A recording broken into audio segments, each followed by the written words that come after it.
তুমি কি কখনো ভেবে দেখেছো কেন তোমার এত ভালো ব্যবহারের পরেও মানুষ তোমাকে বারবার ঠকিয়ে দিয়ে চলে যাচ্ছে? হয়তো তুমি সবার বিপদে সবসময় পাশে থাকো, কিন্তু নিজের প্রয়োজনে কাউকে কোনোদিন নিজের পাশে খুঁজে পাও না মোটেও।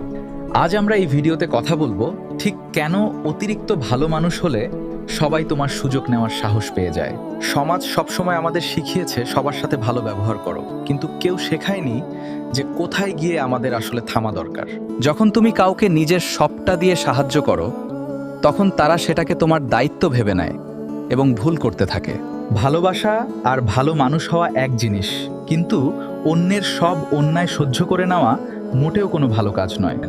ধরো তোমার এক বন্ধু যে সবসময় তোমার থেকে সাহায্য নেয়, কিন্তু তোমার দরকারে সে হাজারটা বাহানা দিয়ে পালিয়ে যায়। তুমি তাকে কিছু বলতে পারো না, কারণ তুমি ভাবো সে হয়তো রাগ করবে বা তোমার রিলেশনটা নষ্ট হয়ে যাবে। এই যে তোমার মনে হারানোর ভয়, এটাই আসলে সামনের মানুষকে সুযোগ করে দেয় তোমাকে বারবার ছোট করার জন্য।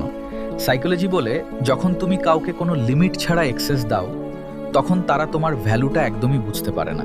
অনেকটা ফ্রি ওয়াইফাইয়ের মতো, সবাই তোমাকে ব্যবহার করতে আসে, কিন্তু কেউ তোমার প্রতি কৃতজ্ঞতা দেখানোর প্রয়োজন মনে করে না। তোমার এই অতিরিক্ত সহজলভ্যতা মানুষের কাছে তোমাকে সস্তা বানিয়ে দেয়, আর তারা ভাবে তোমাকে যেমন ইচ্ছা ব্যবহার করা যাবে। তুমি হয়তো ভাবছো তুমি অনেক বড় মনের পরিচয় দিচ্ছ, কিন্তু আসলে তুমি নিজের অবমাননা করার লাইসেন্স অন্যদের বিলিয়ে দিচ্ছ। পৃথিবীর নিয়ম খুব অদ্ভুত।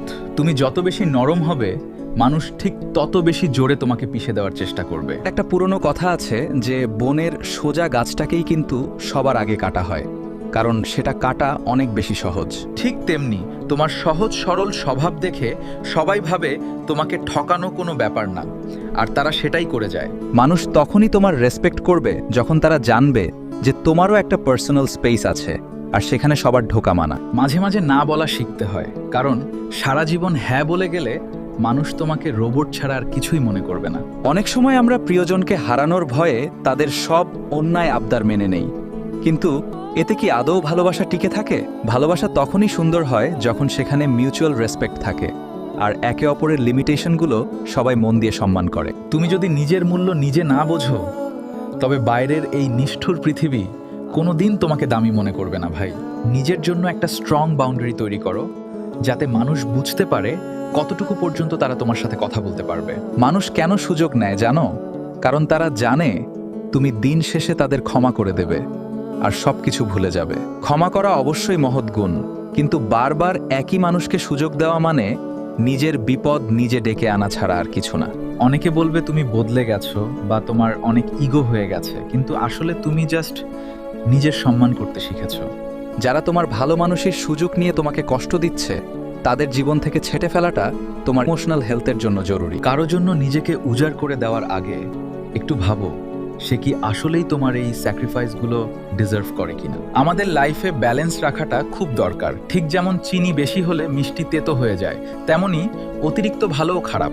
তুমি কাউকে হেল্প করলে সেটাকে তোমার উইকনেস ভাবতে দিও না, বরং তাদের বুঝিয়ে দাও এটা তোমার চয়েস ছিল মাত্র। যখন তুমি স্ট্রং মাইন্ডসেট নিয়ে চলবে, তখন মানুষ তোমাকে নিয়ে খেলার আগে অন্তত 10 বার ভাবতে বাধ্য হবে, গ্যারান্টি দিচ্ছি। তোমার ক্যারিয়ার আর তোমার মানসিক শান্তি সবার আগে রাখা উচিত, কারণ দিন শেষে তুমি ছাড়া তোমার পাশে আর কেউ থাকবে না। নিজেকে একটু সময় দাও আর চিন্তা করো তোমার এই সহজ স্বভাব তোমাকে লাইফে আজ পর্যন্ত ঠিক কি কি দিয়েছে। যদি দেখো তুমি শুধু কষ্টই পেয়েছো, তবে বুঝে নিও এখন তোমার নিজেকে পরিবর্তন করার একদম সঠিক সময় চলে এসেছে। কাউকে ভালোবাসার মানে এই নয় যে তুমি তার হাতে নিজের জীবনের রিমোট কন্ট্রোল তুলে দিয়ে নিজের ক্ষতি করতে থাকবে। সব সময় অ্যাভেলেবল থাকা বন্ধ করো, নিজের কাজ আর স্বপ্নের ওপর ফোকাস করো, যাতে মানুষ তোমার সময়ের মূল্য বুঝতে পারে। তুমি যদি নিজেকে সস্তা বানিয়ে রাখো, তবে সবাই তোমাকে সেলফে রাখা কোনো সাধারণ জিনিসের মতো ব্যবহার করে চলে যাবে। পৃথিবীতে যারা উন্নতি করেছে তারা সবাই জানতো কখন, কোথায় আর কাকে একদম সরাসরি না বলে দিতে হয় মন থেকে।